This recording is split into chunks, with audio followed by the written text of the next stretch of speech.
to another episode of Flex on Millennium Podcast. As always, I am your host, Alexa Darling. And I am your host, Swan.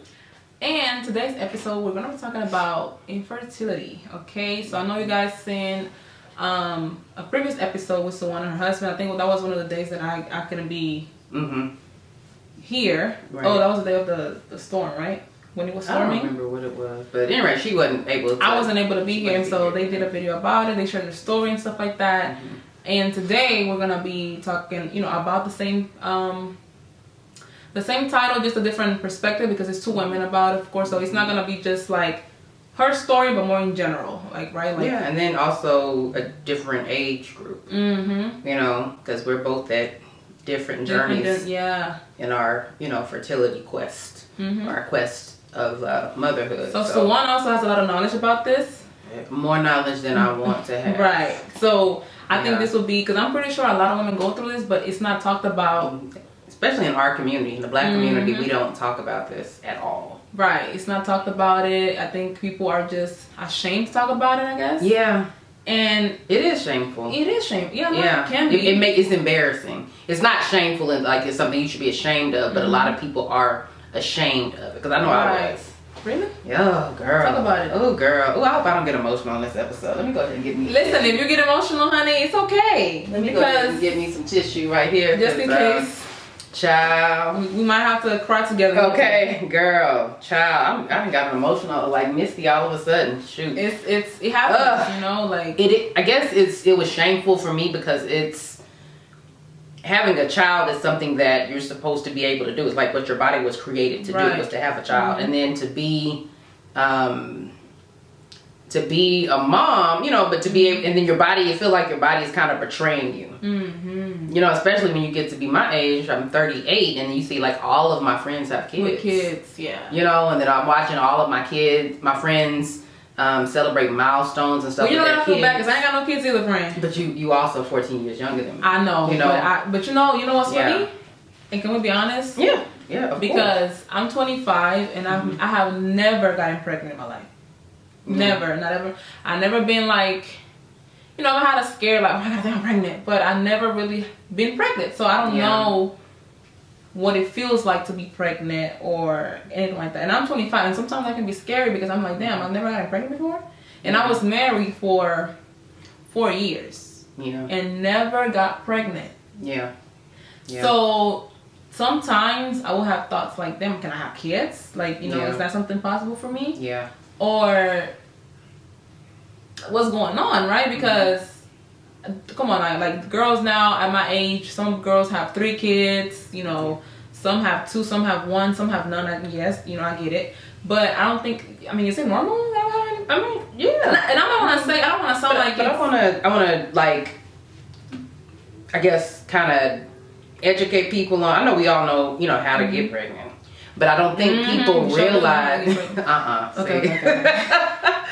I don't think people realize, and I think I had this conversation with my cousin, and I was like, it's because when you're growing up, you're told, don't get pregnant, don't get pregnant, don't get pregnant, don't get pregnant, And so I think it kind of sends this message that getting pregnant is something that can be done so easily. Right. In reality, it's not that easy because people don't realize, especially with women, you have a 24-hour window in order for that sperm to fertilize that egg.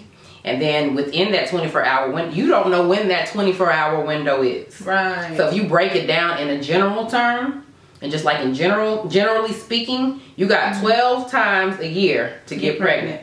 And that's not at 12 days out of the year, out of 365 to get pregnant.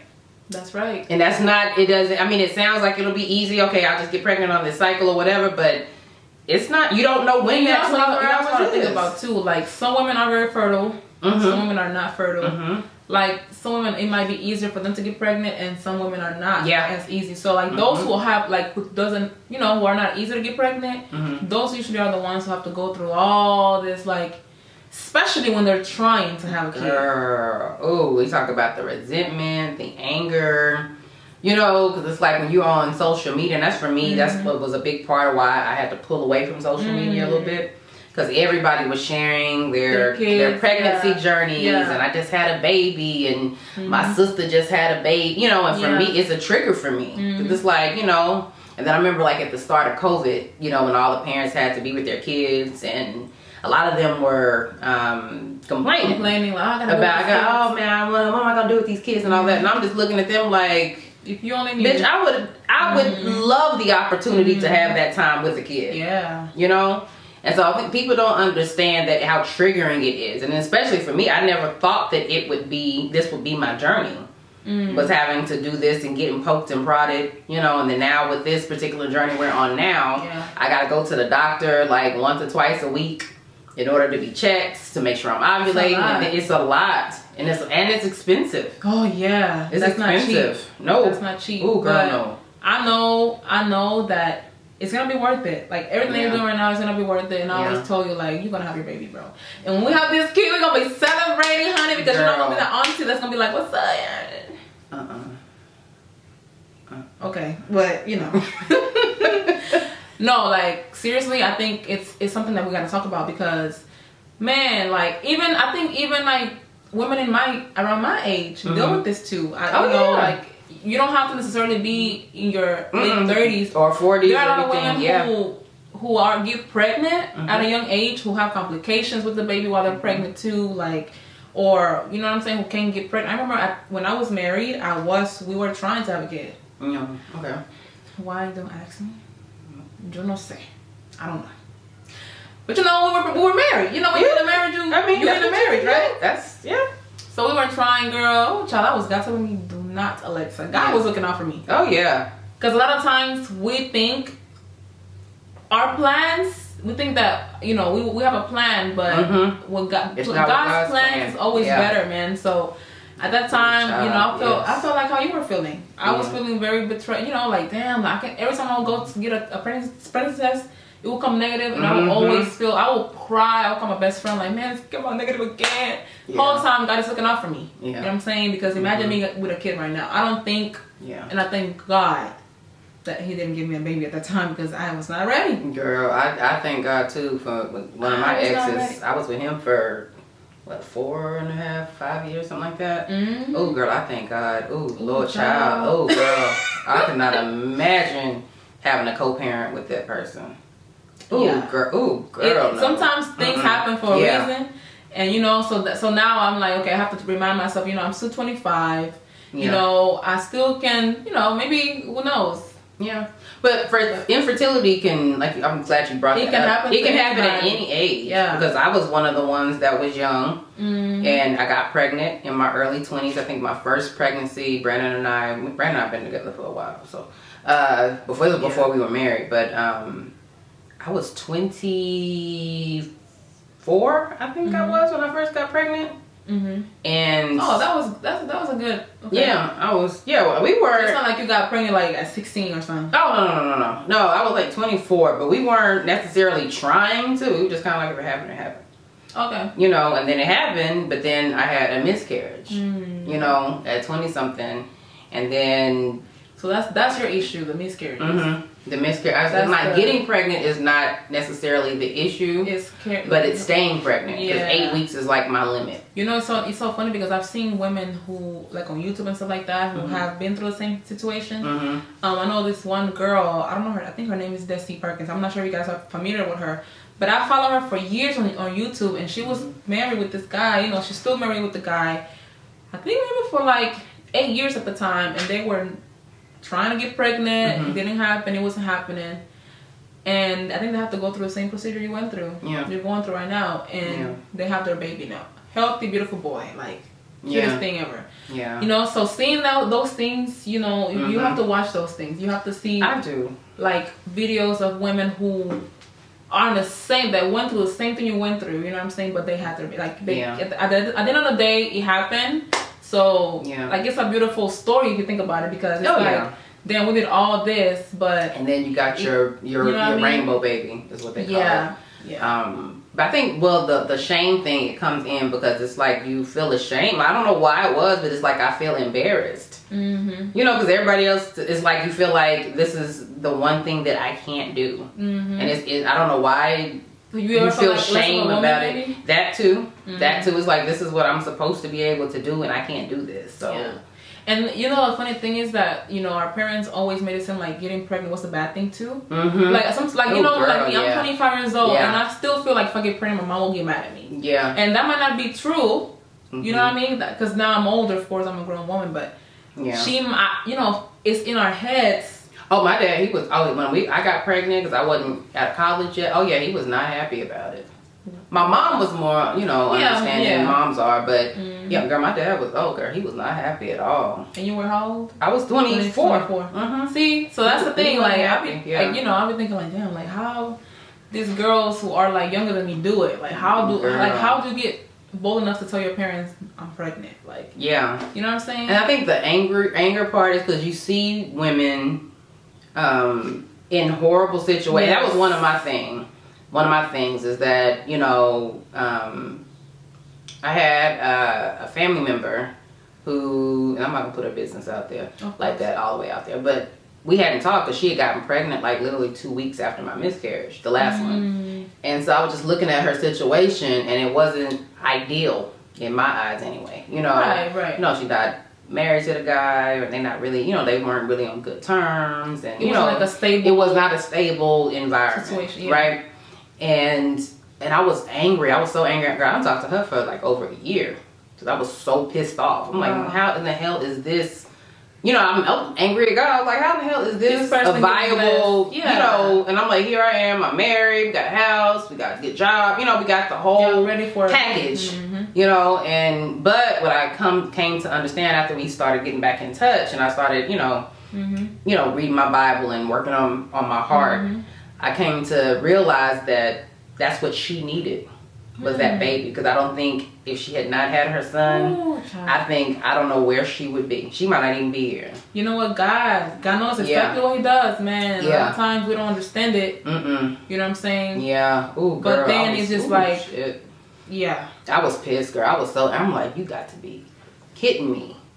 But she's a and totally sometimes it just seems like life is so unfair sometimes, like you know, because you know, even women who, like, I've seen the amount of women who are not even prepared mentally to have kids, and they get blessed with kids back to back. Girl, like, God, how come? You know what I'm saying? I'm someone who, you know, who love kids, who love babies and stuff like that, but you know, it's so hard for some, you know, for me to get pregnant, or like you start having all these thoughts. You know, because I feel like, well, how the hell is crackheads out here having kids, and I can't have one? Girl, how's you got a whole crack pipe to your lips, and you got and you out here just popping them out? It doesn't make no sense. I honestly don't know. But at the end of the day, we cannot argue with God. God knows. Yeah, God. He knows everything. So it's like, you know what? It sucks, right? Like, it sucks. But at the same time, I feel like you have to be faithful. You have to remain faithful to God and trust that you will have that baby. Yeah, like, it's hard. It really is hard because, like I explained in the video with my husband, but this is before we even started down this fertility journey that we're on now with the IUI, which is intrauterine insemination. And so it's so invasive. Like, your sex life becomes so public, not necessarily but with the doctors. It's everything that was supposed to be intimate and romantic is now, you know, it's like a job. Like, okay, girl, you know, I mean, when it's Mr. Nasty time, you can't. You want to, you know, have some little romance and all that, and, you know, set the mood. Not be on no damn schedule. All right, like, okay, come in here, drop them drawers. It's time. We gotta have sex at 5 o'clock. Come on. Damn, that's not fun. So can you tell the audience about, like, the procedure, like, for those who don't know about IUI? Like, what you know? Okay, so, you know, I think everybody's pretty familiar with IVF, but IUI is kind of like a step before IVF. Okay. IVF is like, girl, it was like the price we were quoted because it's not covered by most insurance, of course. And so it's like out of pocket, it's like $35,000. Jesus. Yeah. And so, well, the IUI is basically they take some medication and called Clomid. I think some people might be familiar with Clomid. It's just a medication or a drug that it helps you to ovulate. Okay. And so it's like they use it for people who don't ovulate at all, for women who don't ovulate. and it helps them to ovulate. Or women who do ovulate, it's kind of like super ovulation. So you might release. Wow. So it ups your chances of having a multiple birth. So you might get twins. It's possible. Because what if you have twins, friend? Girl, I'd be happy. One time, friend. One and done. And that's it. Just sew it on up. All right, we're gonna pray for these twins then. Girl, we're gonna do. Listen, when Swan gets pregnant, we're gonna do the gender reveal, honey. Oh, girl, that's gonna be so much fun. I'm gonna be so extra. Friend, I'm gonna be right next to you, like, hey, okay, so we're gonna do that. We're gonna do the baby shower. Girl, we could do a whole live baby shower. Look at us speaking it into existence. Friend, we could do it. Yeah. Look at. We'll share with our next family. We could absolutely. Look at me. Yeah. Talking about we. Yeah, I know. She like we pregnant together. But that's the type of support you need. That's the blessing, though. No, you know what I'm saying? Is having friends that get excited about you. And I can only imagine, like, you know what I'm saying? Like, listen, I'm not there yet, you know, because I don't have a husband, nobody. But listen, the day when I get my man, honey, and we started working on this baby, not the tongue pop. When we start working on this baby, like, because honestly, I'm not gonna lie to you, just being honest, I don't know. Yeah, I'm 25. But you know, it's never too late or too early to get checked out. Yeah, I actually did. I did get checked out. They told me I wasn't the problem, so that was good. Like, you know, thank God it wasn't me. Yeah. Who the problem was, because a lot of times this even goes for guys. It's always on the women. They always think it's always the women, but it's not. And you know what? Let me tell you something. And I learned this when I went to the doctor that time. Liquor, like drinking too much, weed, a lot of smoking, and that weakens your sperm. It lowers your sperm count, your weed especially. And it doesn't happen to everybody, because there's a lot of guys who smoke and they can still pop kids and stuff like that. No, they can still, but it lowers your sperm count, but they just happen to have sperm that, you know, you don't need but one sperm. And also it depends on with the woman you're with, because the woman is fertile. Too. But like, let's say you're drinking too much, you know, smoking too much, and then you find a woman who's not fertile, you're gonna have issues having a kid if you want to. Yeah. So it's so much that goes into having a baby. It's so much, and so a lot of times men focus so much on the women, like, oh yeah, she's the problem, or she's not doing this. Listen, guys, you guys need to get checked out too, because it's not just the women. You know, like we have to normalize men going to the doctor and like really like black men going to the doctor. Black men, come on, y'all, like we need to do that. Y'all, oh girl, that's a whole nother episode. But anyway, back to the IUI stuff. But after they give you the stuff and it makes you ovulate, then you'll go in, a lot for them to do an ultrasound. So they want to make sure that see what process and what steps or stages you are in your ovulation. So once you get on there and you become close enough to, they're like, okay, yeah, you're probably about to ovulate pretty soon. Then I had to order. Game time. Girl, no, well, not just game time, but ovulation test. No. They give you. It's a shot that I have to give myself. Yeah. So when I go in, if they say, yeah, okay, you're close to ovulating, I have to come home, give myself this shot. Then 2 days later. This is a lot. Yeah. 2 days later, your spouse has to give their sample, and so then after he gives the sample, then he has to deliver it. You can't deliver because they don't want. She said they've had all kinds of crazy stuff where people bring sperm in and then they don't know where. Yeah, the wife brought the side dude's sperm, and it ain't really his. And then now you got this, you know. Then they be trying to hold the people out, you know. So yeah, but he has to come in and bring his specimen in. Then they do something that they call washing the sperm. Gotcha. And so then what they do is they kind of weed out the weak sperm from the strong ones, and then they just inject the strong ones. And so then they inject the sperm into the uterus. And so basically what it does is it helps the sperm and guides the sperm to the right. To it. It goes straight to the ovaries and stuff. So that's good information. It ups your chances of getting pregnant. And you also talking about getting checked out. Yeah. Because and I guess I get pissed off because I was with a specific, and I ain't trying to, hate on him, and I ain't gonna say his name, but my gynecologist before, I was like, I have all these tests that he could have done before, and he never did any of these tests. Are you serious? Yeah, so I'm like, I could have known this, way back then, because I went and changed doctors, and I went to this other doctor, and I got within the first day. I had all the answers I needed, and it also goes into your genetics. You also need to make sure that you know what your genetics are, because there are certain things. For example, for me, full disclosure, in my genetics, I have something called SMA, which is spinal muscular atrophy. Mm-hmm. And so if Brandon would have also been the carrier of that particular disease or whatever, then our chances of having the child we probably would have just elected to just stop the journey. That's crazy. Because if he has it and I have it, that means it's more likely that our child would have it. And the child with that particular disease, it says the lifespan of that child is not very long. And if it is long, they'll live their whole life with complications. And so I'm like, I wouldn't want to bring a child into the world with all that. But genetics matter too. You know, they tested my genetics. They went in to make sure that my ovaries were functioning, that I was ovulating. I mean, girl, it's a lot of stuff. They had to check Brandon. You know, you got to go into some dark room, girl. That was the funniest. Who had to go? He had to go. He had to go in the dark room and, you know, do your business into a cup. And he said it's like going to the doctor's office and watching porn and having to get yourself. Yeah, that is hilarious. It's. I'm just like, what? Because I was like, well, what? I mean, what were you? I said, well, what kind of porn? My crazy. I'm like, well, what kind of porn did they have? Like, did they have black people porn? You know?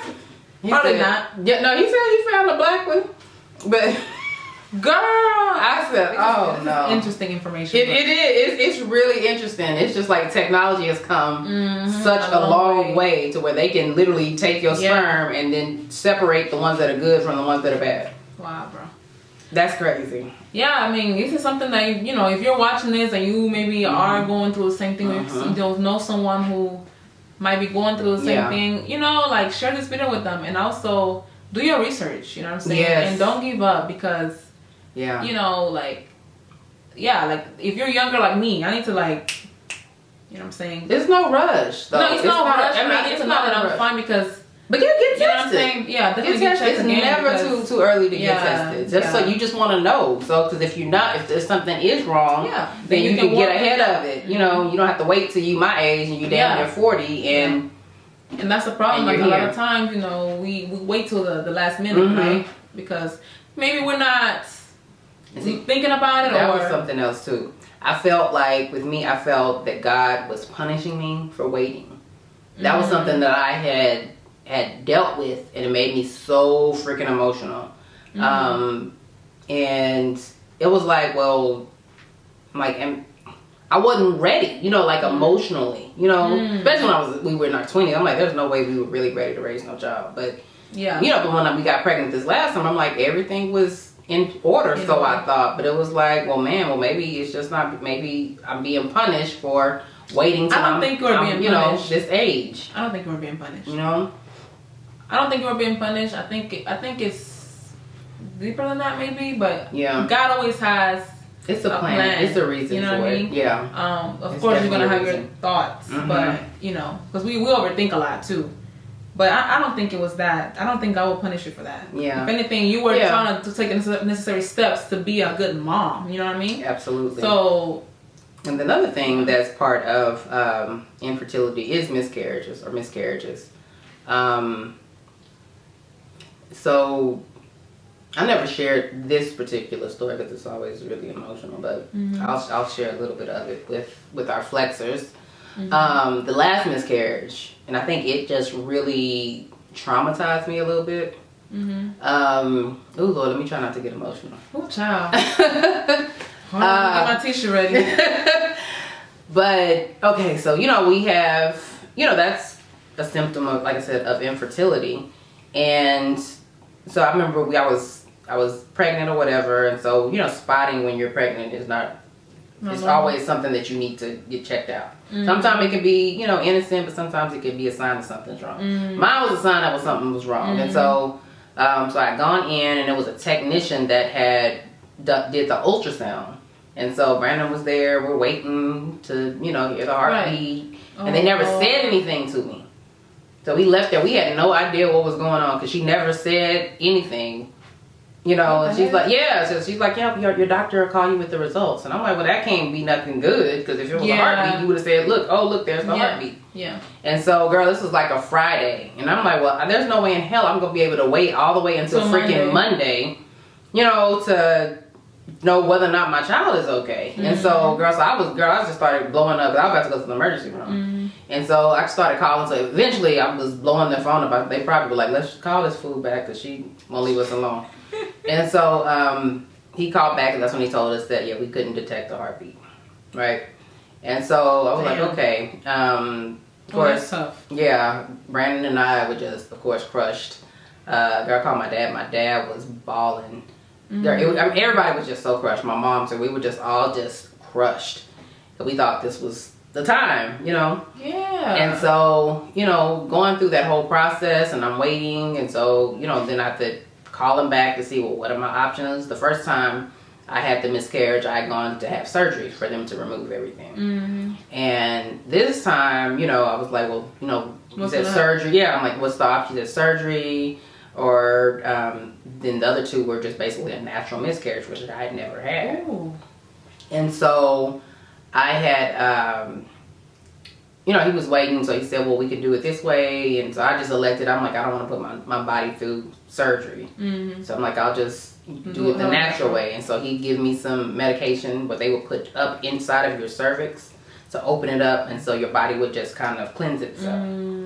And so I'm like, okay. So I remember this particular day that happened. I had to take my dog to go get some shots. And so I went to take him to get his shots, and then we came back, and on the way back I was picking up the medication that my doctor had prescribed. And so I picked it up, and I'm coming home, like my pharmacy is literally like 5 minutes from my house. So I'm coming on my way, and I could feel like cramps really bad. I'm just like, okay, well, this must be the start of whatever. And so I'm coming back home, and I'm like, I'm feeling cramps or whatever, and then I start to feel something coming out. No way. Yeah. I started to feel something coming out, and so then I'm getting to the I get into the driveway. Oh my God. But I mean, it felt like intense menstrual cramps is what it felt like. And so I get into the driveway, girl, and my dog Duke, he's pretty high energy.